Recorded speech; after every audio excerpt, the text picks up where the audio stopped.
être une femme, une femme. Laurence, merci d'avoir accepté de partager avec nous ton expérience au sein de WIN. Donc Laurence Cheval, je te laisse te présenter.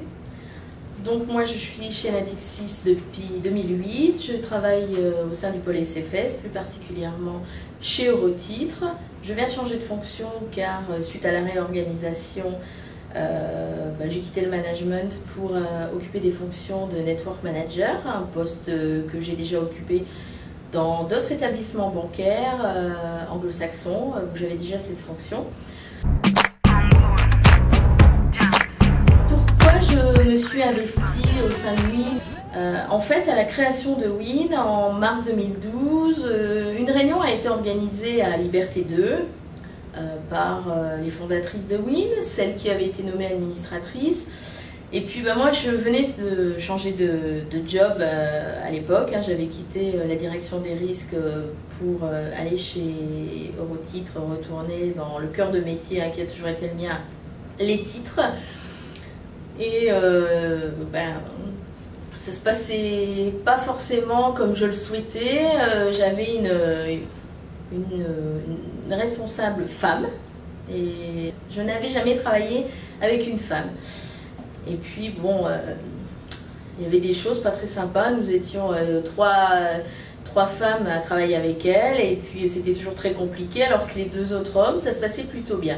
Donc je me suis dit, je vais aller voir ce dont il s'agit chez WIN, parce que peut-être qu'il faut que je l'emmène, ou peut-être qu'il faut qu'elle y aille, mais je vais déjà aller voir ce qu'on nous propose chez WIN. Et puis le discours m'a convaincue qu'il fallait promouvoir la mixité et la place de la femme dans l'encadrement de Natixis, et plus particulièrement aussi dans toutes les grandes entreprises françaises. Et puis aussi, c'était l'occasion, moi qui étais relativement récente dans l'entreprise Natixis, de se créer un réseau. De rencontrer d'autres personnes. De rencontrer d'autres femmes, de rencontrer, parce que j'avais toujours bossé dans des entreprises plus petites. Et puis là, quand je regardais l'organigramme, j'y comprenais rien. Je comprenais rien aux différents métiers qu'il y avait. Et donc, je me suis dit, peut-être que ça me permettra de rencontrer d'autres personnes au sein de mon métier, parce que comme j'arrivais sur de nouvelles fonctions, la fiscalité pour ne pas la nommer, on devait travailler avec la fiscalité centrale, avec d'autres entités sur différents projets réglementaires. Et c'est vrai que quand on connaît les gens, après c'est plus facile de décrocher son téléphone et d'être plus à l'aise au sein d'une réunion. Donc c'est comme ça que j'ai cotisé, j'ai adhéré. Et puis très vite, je me suis un peu liée avec certaines personnes et on m'a fait savoir qu'on avait besoin de membres actifs au sein de commissions. Étant plutôt à l'aise pour organiser des événements, je me suis dit je veux bien intégrer la commission communication événementielle, qui était une seule et unique commission à l'époque. Et donc on se réunissait 2 jeudis matins par mois, avec à l'époque la responsable de la commission qui était Nelly Desbarrières, qui est partie depuis, mais qui nous rejoint volontiers quand on organise des gros événements WIN. Et puis c'est parti comme ça. Donc on était nombreuses, donc on essayait de réfléchir parce qu'on a tout mis en place. Qu'est-ce qu'on doit faire au sein de WIN? Qu'est-ce qu'on doit faire pour avoir des adhésions? Qu'est-ce qu'on doit faire pour que nos adhérentes se disent j'adhère, mais qu'est-ce que je retire de cette association? Et donc, il y a eu beaucoup de brainstorming, on était assez nombreuses avec Nelly, et du coup, ça nous a permis d'essayer de mettre en place au début des petits événements, des newsletters, des informations, de diffuser, de partager, de créer un groupe qu'on a ensuite diffusé sur Sonate. Voilà, c'est parti progressivement comme ça. Ok, petite parenthèse, du coup ta manager, est-ce qu'elle a rejoint WIN? Jamais, non. Elle trouvait ça, elle ne comprenait, elle n'a jamais compris pourquoi j'adhérais à ce truc de bonne femme, comme elle me disait. Ok. Voilà. Et du coup, depuis ton adhésion au sein de WIN, à travers les événements que tu organises, est-ce qu'il y en a qui t'ont particulièrement marqué?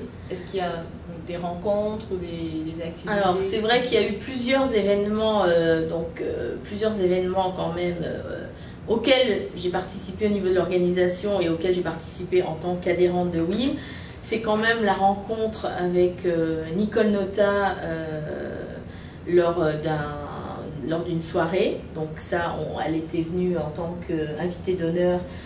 C'était Olivier Perquel hein, qui avait le lead pour l'interviewer.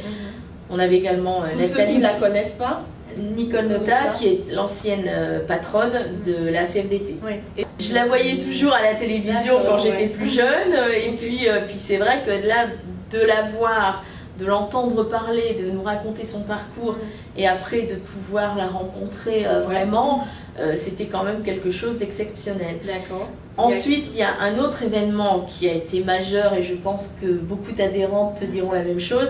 C'était l'événement l'Happy New Win 2016 à la BNF, en présence de Jean-Louis Debré et de François Perrol. Effectivement, oui. Nos adhérents m'en ont parlé. Voilà. Alors là, c'était encore différent parce que là, j'étais un peu plus à l'aise sur la mise en place de l'organisation des événements. D'accord. Donc, on avait beaucoup œuvré. Et c'est vrai que quand il est arrivé, il est venu nous saluer. Donc à l'époque, je crois qu'il était la 3e personnalité de France. Donc c'était quand même très impressionnant, surtout qu'on avait eu affaire à ces gardes du corps quelques heures avant, qui étaient arrivés avec le pistolet à la ceinture et qui avaient vérifié nos sacs à main. C'était quand même très intimidant. Et voilà. Et puis après, j'ai également eu la chance ce jour-là de rencontrer François Perrol, qui nous a scotché par son discours. Voilà, qui nous a expliqué comment il gérait la mixité chez lui, dans sa famille recomposée, qui ensuite a pris du temps pour, enfin en tout cas pour moi, pour venir me saluer, pour me remercier. Vraiment, c'était une belle soirée. Être une femme, une femme. Alors si aujourd'hui, il faut savoir que donc WIN, pour l'instant, n'est ouvert qu'aux femmes cadres. Pour moi, avoir un réseau, c'est important. Il ne faut pas hésiter à rejoindre WIN parce que plus nous serons nombreuses, plus nous serons fortes. Et puis, alors moi, si lors de tous les événements qui ont lieu, je suis souvent derrière, à attendre que les adhérentes arrivent, à regarder si tout se passe bien. Réseauter, il n'y a rien de mieux pour connaître d'autres personnes au sein de l'entreprise, pour connaître des patronnes, pour connaître des patrons, pour discuter avec eux. Je trouve que c'est un exercice important et qu'il ne faut pas hésiter à adhérer. Le conseil que je me permettrai de donner à toutes les filles qui hésitent, c'est adhérer et essayer, même si c'est très tôt, de vous inscrire à un petit déjeuner.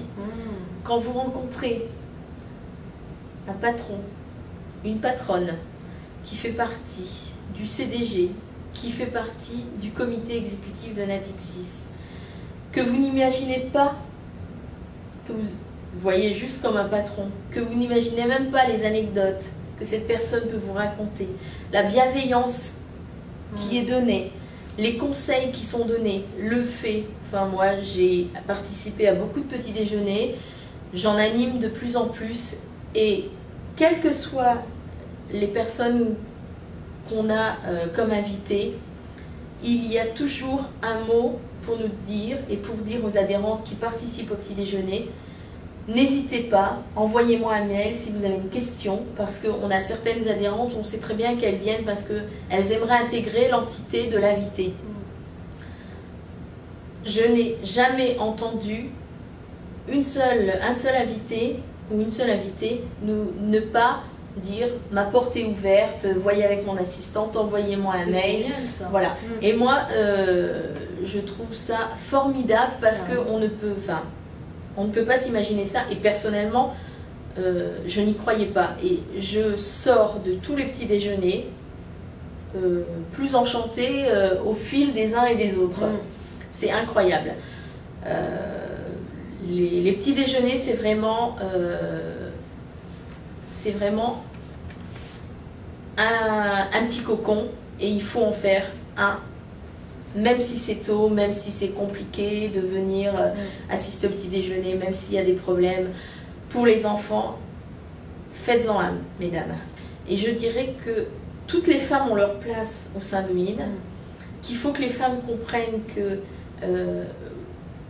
WIN n'a pas quelque chose à donner de manière nominative à chacune d'entre nous, c'est ce que je pense, mais que tout ensemble, eh ben, on peut aider quelques-unes, certains profils à sortir du lot, à pouvoir intégrer demain le COMEX, éventuellement le CDG, parce qu'aujourd'hui on n'a qu'une femme au CDG. C'est une belle solidarité. Voilà, et je pense que c'est un travail collectif, j'y crois, j'essaie d'aider, voilà. Wow, c'est très noble ce que tu dis en fait, Laurence. Bravo. Être une femme. Et donc, quel conseil tu donnerais aujourd'hui à celles qui sont déjà adhérentes? Comment est-ce qu'il faudrait profiter pleinement des avantages que nous apporte le réseau? Parce que c'est facile de venir aux événements et puis... Alors, pour profiter pleinement du réseau, on organise quand même des événements réguliers. Alors, il y en a un qui est incontestable, donc c'est le petit déjeuner mensuel. Il y a des filles qui sont adhérentes depuis la création, qui n'ont jamais participé à un petit déjeuner. C'est un peu dommage. En même temps, j'imagine pour certains membres du COMEX, vous faites une sélection des candidates. Alors, il y a, voilà, on fait une sélection quand on a certains membres du COMEX pour lesquels, quand on envoie le mail et qu'on reçoit 40-50 réponses en 3 minutes, on est obligé de regarder celles qui ne sont jamais venues. Et voilà. Par contre, il arrive aussi qu'on envoie des invitations et qu'on n'ait pas beaucoup d'inscrits. Donc, c'est compliqué à gérer dans les deux sens, parce que d'un côté, on freine un peu et on fait une sélection, et sur d'autres, on a du mal, quelquefois, à remplir les petits déjeuners. C'est pas arrivé souvent, heureusement, mais il y a de la place, et il faut se dire, je peux pas tous les faire, mais il faut que je m'inscrive. Après, on a essayé de mettre en place des événements le midi, et là, on se rend compte que, il y a 3 ans, on s'est dit, par site, on va faire des rencontres adhérentes pour au moins se rencontrer, même si on ne fait pas le même métier, même si on ne se connaît pas, même si on n'a pas d'affinité personnelle, qu'au moins on discute entre nous de manière professionnelle, sur Natixis, sur WIN. Et puis je me rappelle d'un déjeuner qui avait été organisé à Liberté 2, puis on s'est retrouvés à 2. Voilà, alors qu'on était prévu à 10. Donc, on a toutes des responsabilités, on a toutes un métier, mais il faut bien comprendre que la WIN ne s'en sortira, et la cause de la femme et la manière dont les femmes peuvent progresser dans l'entreprise ne peut avancer que si nous sommes toutes solidaires. Encore une fois, c'est ce que je pense. Et puis, je pense que les événements, on en organise aussi par trimestre. Quand on organise le soir, on prévient suffisamment à l'avance. On peut également s'organiser dans notre vie personnelle pour participer à ces événements. Après, on tolère tout retard, et les femmes sont évidemment toujours accueillies, même avec quelques minutes de retard. Être une femme. Laurence, est-ce que tu aurais un conseil à donner à une femme qui souhaiterait évoluer professionnellement? Alors, les adhérentes ont la possibilité de bénéficier de la commission mentoring, où en fait l'équipe qui est en charge de la commission mentoring met en relation des filles qui souhaitent être mentorées, qui souhaitent avoir des conseils pour évoluer dans leur carrière, pour éventuellement changer de poste, changer de parcours. Et donc la commission mentoring met en relation ces filles qui souhaitent être mentorées avec des mentors. Donc des mentors, ce sont des patrons, des patronnes. On fait aussi du mentoring. Alors, je ne suis pas très experte de la commission, mais croisé avec des managers de BPCE. Et en fait, tous les retours qu'il y a des adhérentes qui se sont fait mentorer, c'est que ça a été plutôt positif. D'accord. Et on sait même que des filles qui ont été mentorées ont réussi à changer d'identité dans lesquelles elles étaient depuis longtemps. Donc je pense que n'hésitez pas à solliciter la commission mentoring si vous avez besoin déjà de pistes, de savoir de ce dont il s'agit et à demander à bénéficier d'un mentoring. D'accord, ok. Merci Laurence d'avoir accepté de partager ton expérience avec nous et à très bientôt au cours d'un prochain événement. Merci beaucoup Armelle et puis à jeudi à la Pignoune. Être une femme, une femme.